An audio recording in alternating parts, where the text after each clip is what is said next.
And good evening, everybody, and welcome to the King Jordan Radio Show for Michael Jackson's birthday bash, August 29th, 2014. This is King Jordan you're listening to. First, let me bring in one of our guests that seems to be here. He is a former bodyguard of MJ, Michael Jackson, the icon. Let me introduce a friend of mine also. Ladies and gentlemen, here he is, Kerry Anderson. Good evening, Kerry. How are you? Good evening, Jordan. How are you? Pleasure being here, and I thank you for having me again. Oh, the pleasure is mine on such an awesome day. It is Michael Jackson, and it is his birthday bash. What is your thoughts on the King of... Well, you know, it's kind of bittersweet. I've heard a lot of his music today, and the music is just awesome. And but it also, you know, brings up memories of when I didn't know Michael, and then obviously when we had, you know, private moments. And like I say, it's bittersweet. I think about him all the time. I think about his children, and I just know now that he's in a better place. Thank God. We all will get there, prayerfully one day. But it's a bittersweet thing, you know. I know there is no more pressure. One of the sad parts that you know, you would think about today was when he was going through some of the most difficult times of his life, and as Madonna alluded to, it seems like a lot of people abandoned him, and like she said in that sound piece just before we came on, how all of the evil kind of drowned out his voice, and he probably felt that no one heard him at times. And I just would reflect back on that at times, and it just must have been so difficult for him. But you know what? Just thank God that he's in a better place. There's no more contracts. There's no more betrayal. There's no more lies and deceit. And I just, you know, thank God for his music. And thank God that now it seems like people are coming around and they're really realizing what we had in a person, you know, and how talented and just awesome he was. Like I said, it was like a bittersweet day. You hear all of the music, you see some of the videos, and it just brings back moments of some of the memories that you had. And it, like I said, it's bittersweet. But the majority of it, I know personally that Michael is in heaven, that he's in a better place now. His music and his legacy will continue to live, and it's an awesome time now because, like I said, he has no more pain, no more contracts, no more betrayals, no more pressure to succeed, and, you know, just the pressures of life, the lies and the deceit and all of that, you know. So now we can just enjoy his music and just really reflect on what a contribution he made to this earth. And we really need it now in terms of love, especially with all of this stuff going on, you know. And Kerry, you were with him actually throughout the trial, right? Yes, I was with him for about a year and a half up after the actual verdict as well, when we went to the Middle East and to France and London and Oman and, you know, several places in the Middle East. Yeah. That was a bittersweet time, too, as well. Thank God he was not convicted. I thank God justice prevailed and the judicial system worked, you know. Can you describe a verdict day, Kerry? You were there. Can you describe that day, June 13th, 2005? Well, it was a very difficult day on my part, and I can only imagine what it was on Michael's part. I kind of would deal with it in two phases. I had a lot of things logistically to do with regards to his security because the threat level was so high. And I also noticed some things that were, you know, not in my favor as it relates to providing the ultimate protection for him. The kind of cooperation that I had from the law enforcement officials up there. For some reason, I didn't get it the last day, and actually the last day was when viable threats came in, telling us that, if Michael was acquitted, then that he was going to be, assassinated before he actually reached the vehicle. And I had to deal with that. But I had an inner peace. I tried to prepare for it to the best of my ability. And then ultimately I know that God protected me, because this was out of my hands. I mean, if you really want to do somebody in life, you can. So you have to have, or what I do is, I think about a higher source that ultimately protects me, and my faith in God, and I knew that we were gonna be okay. But then the other side, the second side, was Michael. He was devastated. I remember when I, actually walked up to the room and told him that it was time to go to court because the verdict had actually been reached.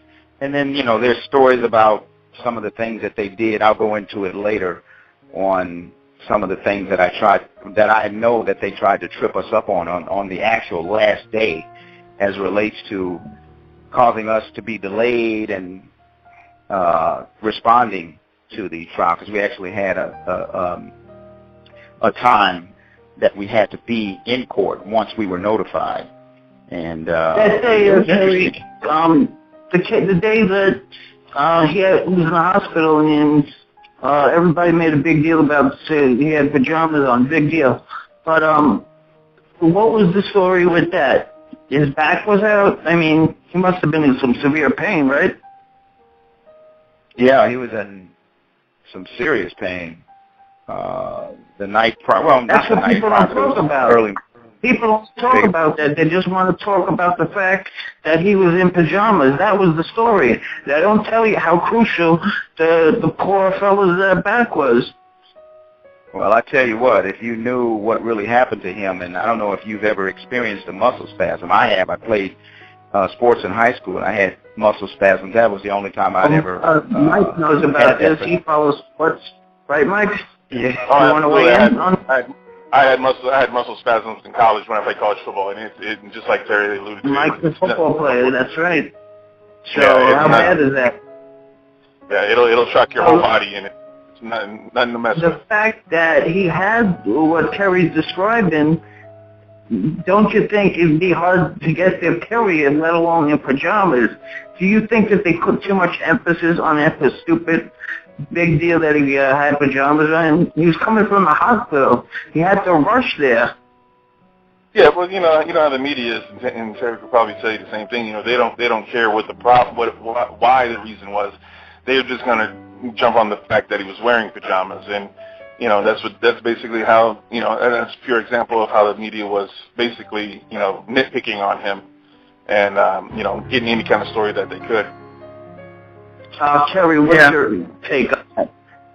Well, not only was it the media, I noticed, from being a former law enforcement officer for 20 years, that the prosecution, it was just, I couldn't believe some of the things that they had done to this guy. They were publicly trying to humiliate Michael, and I firmly believe this was one of the times that they did, because he was in no shape to respond from a hospital bed with muscle spasms. Now, Kerry, you were there in Santa Barbara.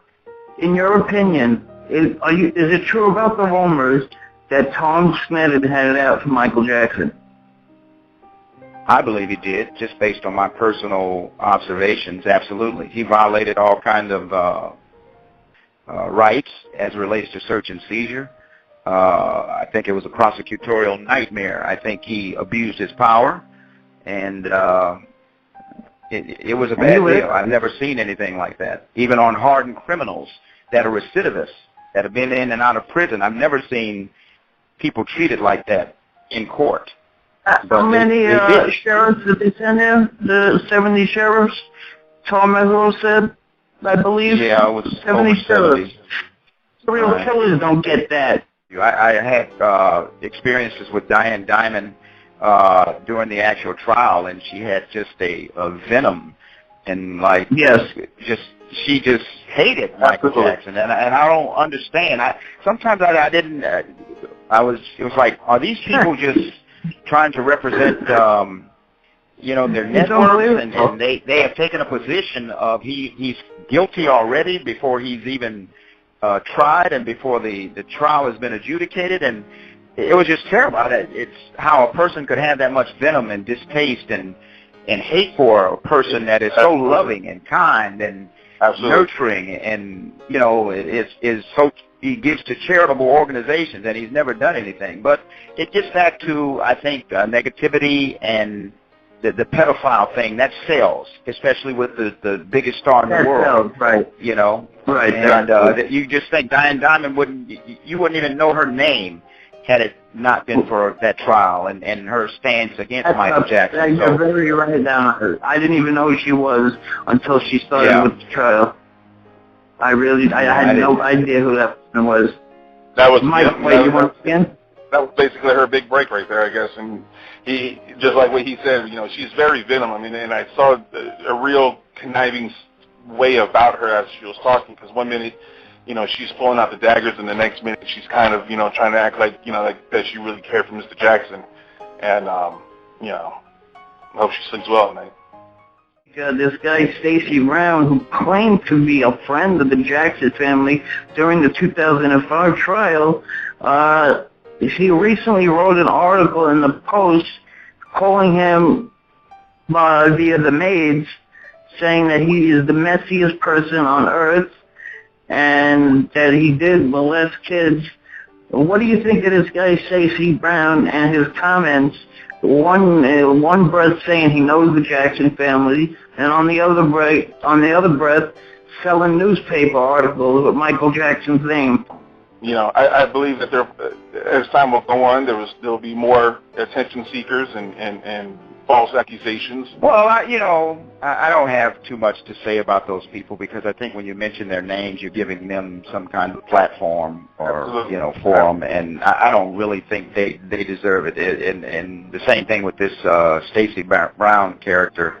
I just feel for people that will do anything for money and greed, and the majority of the people that had some kind of credibility, Michael blessed those people. It kind of reminds me of the maid that worked in his home, and her son had cancer, and the medical coverages that Michael had in his company for the employees didn't cover that kid's cancer, and Michael paid $80,000 for that kid, cover him, whatever the deficiency was with the medical insurance. Michael paid money for that child, which is that lady's son, and he ultimately survived the cancer. And then that lady stole a sketch from him and sold it to Star Magazine or something like that, and then had the audacity to try to testify against Michael in the trial. And Tom Mesereau, the brilliant lawyer, to me, one of the best lawyers in the world, he filleted this lady, and rightfully so. But